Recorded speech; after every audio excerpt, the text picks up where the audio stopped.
Iran and America were once close allies. Today, they are enemies. How did that happen? This video tells you exactly how. No fluff, just facts. We are going to walk through every major event that broke this relationship, step by step. Early.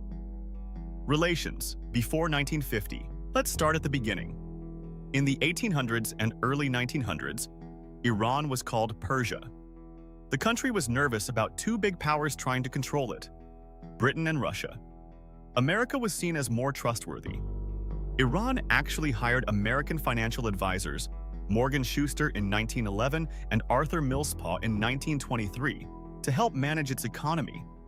Iran wanted American help to push back against European control.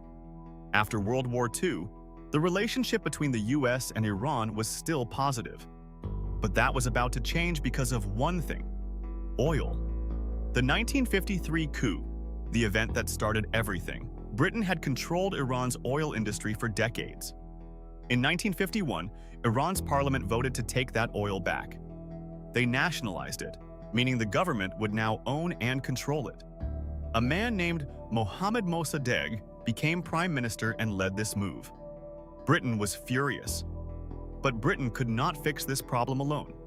So Britain went to the United States and asked for help. The US agreed. In 1953, the CIA, the American spy agency, organized a coup to remove Mossadegh from power. The first attempt failed. The second one worked. Mossadegh was arrested. He was later put under house arrest until he died in 1967. The Shah, Mohammad Reza Pahlavi, was put back in power and became a strong ally of the United States. He ruled Iran as a king for the next 26 years. This is the most important moment in this whole story. For Americans, the relationship with Iran starts with the 1979 hostage crisis. But for Iranians, it starts here, in 1953, when America helped take away their democratically elected leader. Author Stephen Kinzer summed it up. For Americans, the key moment is 1979. For Iranians, it is 1953. The CIA officially admitted its role in the 1953 coup in 2013. The Shah's rule, 1953 to 1979. After the coup, Iran and the United States were very close. The Shah became one of America's most important allies in the Middle East during the Cold War. In 1957, the US even gave Iran nuclear education and technology through a program called Atoms for Peace. This planted the seed for Iran's nuclear ambitions decades later. But inside Iran, many people were suffering. The Shah ran an authoritarian government. His secret police, called Savak, tortured and imprisoned political opponents. Many Iranians hated the Shah, and they hated that America was supporting him. An Islamic scholar named Ayatollah Ruhollah Khomeini was one of the loudest critics of the Shah. The Shah expelled Khomeini from Iran in 1964. Khomeini went into exile and eventually ended up in Paris, France. From there, he sent recorded messages back to Iran, calling on the people to rise up. By the late 1970s, protests were spreading across Iran. The people had had enough. In January 1979, the Shah fled the country. The 1979 Islamic Revolution. On February 1, 1979, Khomeini returned to Iran. Massive crowds greeted him. He took control as the supreme leader and turned Iran from a pro-Western monarchy into an anti-Western Islamic theocracy. He called America the Great Satan. He said Iran's job was to export its revolution to other countries in the region. The new Iranian government was built on one core idea: reject the West. Everything the Shah had done with America was now seen as a betrayal. The hostage crisis, 1979 to 1981. The Shah, now sick with cancer, was allowed into the United States for medical treatment. Iranians were outraged. They feared the US was planning another coup to bring the Shah back. On November 4, 1979, a group of Iranian college students stormed the US embassy in Tehran. They took 52 Americans hostage and demanded that the United States send the Shah back to Iran to face trial. The United States refused.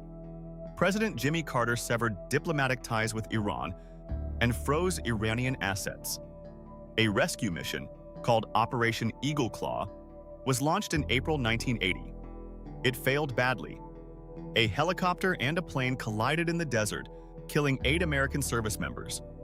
The hostage crisis lasted 444 days. The 52 hostages were finally released on January 20, 1981, the exact day Ronald Reagan was sworn in as president. Some historians believe a secret deal was made between Reagan's team and Iran to delay the release until after the election. The crisis likely cost Jimmy Carter his chance at a second term. After the hostage crisis, the US and Iran cut off all official diplomatic relations. They have not had a formal embassy in each other's country since then. The Iran-Iraq War and US support for Iraq, 1980 to 1988. In 1980, Iraq, led by Saddam Hussein, invaded Iran. Iraq wanted to push back against Khomeini's Islamic Revolution and take control of oil-rich border territory. The United States sided with Iraq.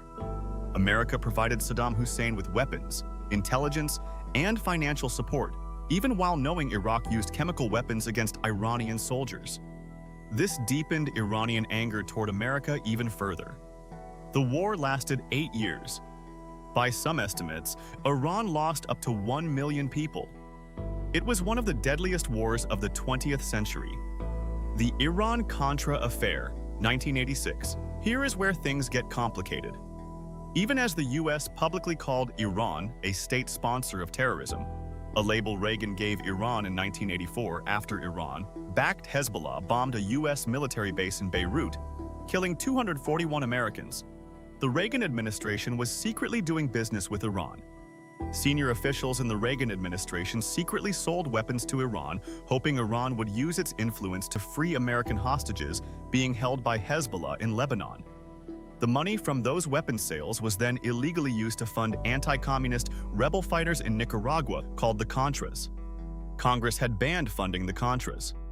Reagan admitted this in a 1986 press conference. It became one of the biggest scandals of his presidency. It showed the world, and Iran, that American foreign policy toward Iran was anything but consistent. Shooting down. Iran Air Flight 655, 1988. In July 1988, a U.S. Navy ship called the USS Vincennes was operating in the Persian Gulf. It fired missiles at a commercial Iranian passenger jet, Iran Air Flight 655, mistaking it for a military aircraft. All 290 people on board were killed. The U.S. said it was an accident. The U.S. paid $61.8 million in compensation to victims' families, but never formally apologized or accepted legal responsibility. For Iranians, this was more evidence that America was their enemy. Some historians believe this incident pushed Iran to accept the United Nations ceasefire that ended the Iran-Iraq War. The 1990s. Sanctions and isolation. During the 1990s, the U.S. ramped up economic pressure on Iran. In 1995, President Bill Clinton imposed a total oil and trade embargo, meaning no American company could do any business with Iran at all. The goal was to weaken the Iranian government and stop it from building weapons.